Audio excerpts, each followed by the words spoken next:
খাৰুপেটীয়াত মহিলা মহাবিদ্যালয়ৰ কামৰ অগ্ৰগতিৰ বুজ ললে শিক্ষামন্ত্ৰীয়ে।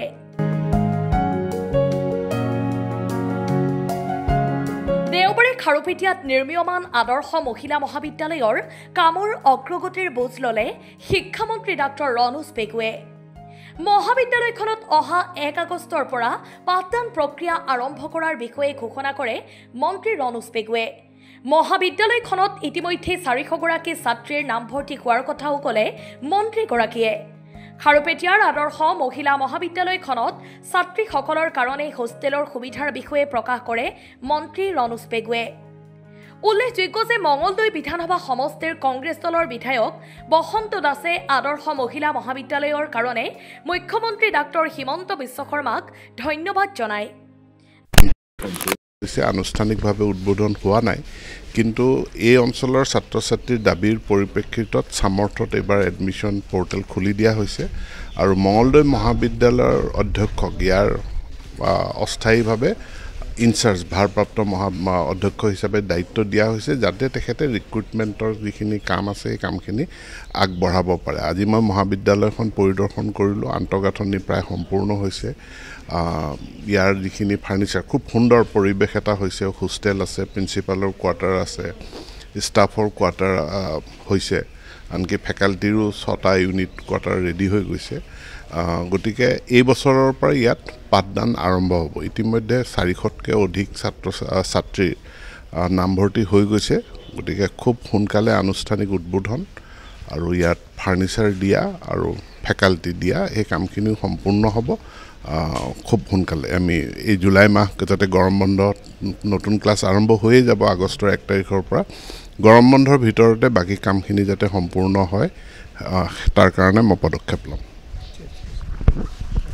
আজি আমাৰ অসমৰ শিক্ষামন্ত্ৰী মাননীয় ডক্টৰ ৰণোজ পেগু ডাঙৰীয়া তেখেত আমাৰ জিলাখনলৈ আহিছিল আৰু আমাৰ মঙলদৈ বিধানসভা সমষ্টিত আমাৰ মঙলদৈ চৰকাৰী উচ্চতৰ মাধ্যমিক বিদ্যালয়, যিখনত আমি শিক্ষা গ্ৰহণ কৰিছিলোঁ, সেই স্কুলখনত ইতিমধ্যে 7 কোটি টকা অসমৰ মুখ্যমন্ত্ৰী ডক্টৰ হিমন্ত বিশ্ব শৰ্মা ডাঙৰীয়া আৰু তেখেতৰ চৰকাৰখনে প্ৰদান কৰিছিল। তাৰে যিখিনি কনষ্ট্ৰাকশ্যনৰ কাম, সেই কামখিনি চলি আছিল, সেইখিনি পৰিদৰ্শন কৰিলে আৰু লগতে আমাৰ চৰকাৰৰ যিখন চৰকাৰী মহাবিদ্যালয় কন্যা মহাবিদ্যালয়, এই মহাবিদ্যালয়খন মডেল ওমেন কলেজ বুলি 10খন মডেল ওমেন কলেজ অসমত স্থাপন হৈছে। তাৰে এখন আমাৰ মঙলদৈ বিধানসভা সমষ্টিটো স্থাপন হৈছিল আৰু 2023 চনতে আমি আধাৰশিলা স্থাপন কৰিছিলোঁ।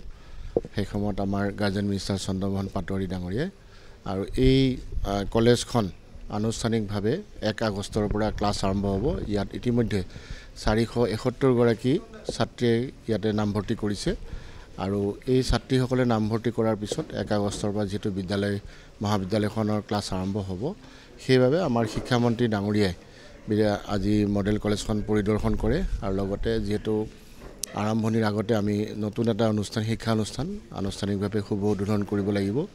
মই অসমৰ মাননীয় মুখ্যমন্ত্ৰী ডক্টৰ হিমন্ত বিশ্ব শৰ্মা ডাঙৰীয়াক আমন্ত্ৰণ জনাইছোঁ আৰু সেই উপলক্ষে আজি শিক্ষামন্ত্ৰী ডাঙৰীয়াই পৰিদৰ্শন কৰি সমগ্ৰ কলেজখনৰ যিখিনি কনষ্ট্ৰাকশ্যন হৈছে সেইখিনি পৰিদৰ্শন কৰি এটা ভালকৈ তেখেতে বুজ লৈছে আৰু আমি আশা কৰিম 1 আগষ্টৰ আগতেই এই মহাবিদ্যালয়খন আমি শুভ উদ্বোধন কৰি ইয়াৰে যিসকল ছাত্ৰী আছে, এই অঞ্চলটো শিক্ষাৰ ক্ষেত্ৰত যথেষ্ট পিছপৰা। ইয়াতে স্ত্ৰী শিক্ষাৰ এটা কম অনুপাত আছিল আৰু ঠিক তেনেকৈ বাল্য বিবাহো আছিল।